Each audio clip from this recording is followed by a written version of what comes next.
Here we are.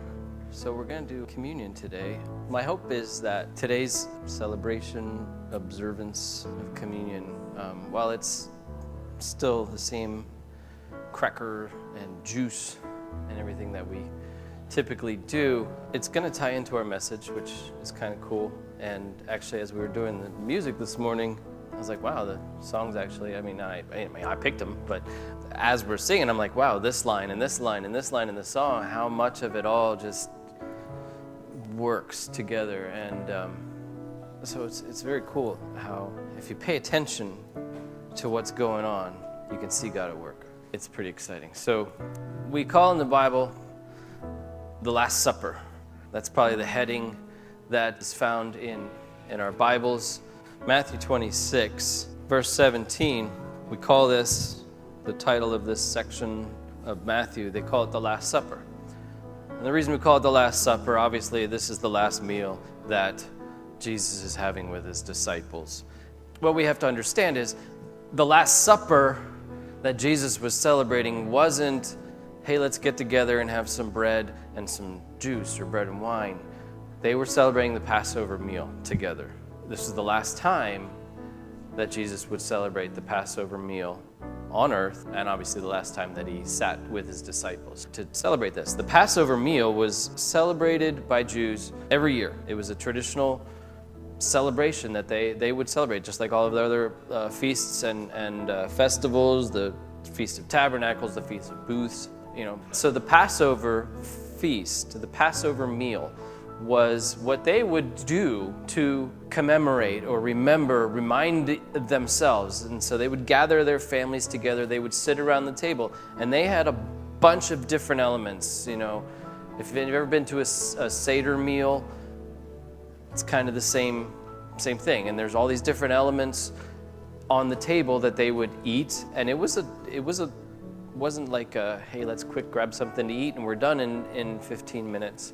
It was a long process, and they would recount what happened when they were enslaved in Egypt. And the Passover was celebrating when the angel of death passes over their houses because they spread the blood of the lamb over their doorposts. So they're remembering that night. They're remembering the night when they were saved from death. That's the Passover feast, the festival of Passover. Traditionally, many Jews would come to Jerusalem for that festival, and they would the city would be packed with these Jews from all over the region. You have all of these elements in the table that they're celebrating Passover. There was lamb, there was hyssop, there was herbs and spices and lots of drinks, and it was a big meal. But every year at Passover, there is called, and some of our Bibles will say this, not all of them do, but when Jesus, normally it says, and then Jesus took the bread, and Jesus took the wine. What is kind of, I don't want to say omitted, but it's not in the account usually, but sometimes it is. It'll say, he took the bread of life, and he broke it. And he said, this is my body broken for you. And he took the cup of redemption, and he said, this is my blood poured out for you. The thing is, at the Passover feast, the Jews never touched that bread or that glass of wine.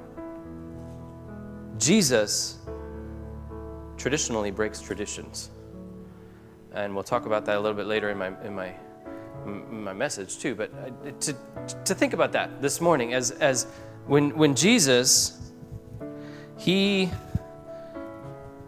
took the bread, when Jesus did this, when Jesus picked up the loaf of bread, he picked it up and he broke it. Nobody in Jewish tradition had done that before, because at Passover, when they were celebrating Passover, that bread and that cup were reserved of what is yet to come. And over the thousands of years that the Jews were celebrating Passover year after year after year, they never touched that cup and they never touched that bread, because it was reserved to celebrate the redemption from the Messiah. So Jesus, the first one in history, picks up the bread and says, "This is my body, broken for you. Take and eat in remembrance of me." He's saying to his disciples, "That's me. I'm the Messiah. I am the one that brings the bread of life. I am the redemptive one." And he's telling them that. I don't know if they really understood it yet, even then. But yet, he was doing it. He was breaking tradition with people, with the way they've always been doing it for the past thousands of years. And he says, "This is me. I am the one you've been waiting for. I am the one that has come to bring life and redemption to my people." So Jesus took the bread and he broke it and he said, "This is my body. My body will be broken and battered and bruised and beaten for you, for your sake." And the disciples did. They're finishing up their Passover feast, and Jesus takes their Passover feast that they've been celebrating for the last, most of them are probably about 30 years old, so they've been celebrating this Passover feast, reciting the scriptures, reciting the Torah and everything that went along with it. And Jesus said, "This is," I think he even says in some accounts, he says in this particular passage, Matthew 26, verse 29, he says, "Mark my words, I will not drink this wine again until the day I drink it new with you in my Father's kingdom." He's saying, this is the last time I will celebrate the Passover feast. The next time I celebrate it with you, it will be in my Father's kingdom. So let's think about that as we take this cracker, this wafer. Let's remember that Jesus is the one. He is the one that brings life. We thank you.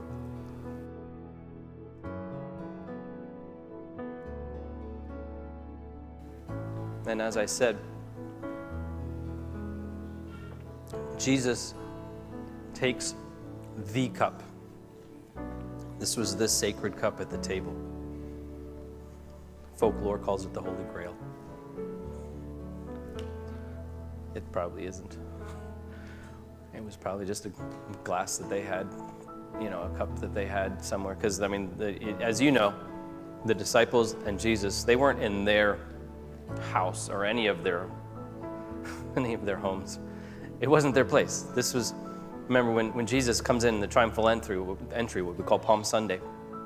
Jesus comes in, he rides on the donkey, and and that whole thing goes on. And then he tells his disciples, "Hey, go on there, find a place. There's a guy there you're going to find," and he gives them a description. He says, "That's where we're going to set up shop tonight and celebrate our Passover feast together." So they weren't in any of their own place, but they were in a place where probably most of the Jewish households had their Passover feast ware. We have our good china for Christmas and Thanksgiving dinners and everything. They probably had very specific utensils and things set aside for Passover feast. What this chalice or cup or glass or whatever looked like, we don't know. The Bible says that he took the cup, which was the cup of redemption. His blood poured out, spilled out, was represented in that cup every year for thousands of years, and nobody ever drank from it. And then Jesus said, "This cup, this wine, this juice represents," or he actually says, he doesn't say it represents. He said, "This is my blood poured out for you." So Jesus said that, and his disciples drank the wine. Maybe they understood, maybe they didn't. But we're here today, and we understand. We know what Jesus meant, and we get to celebrate that today. So Jesus said, "Take the wine, drink it in remembrance of what I've done for you." So go ahead.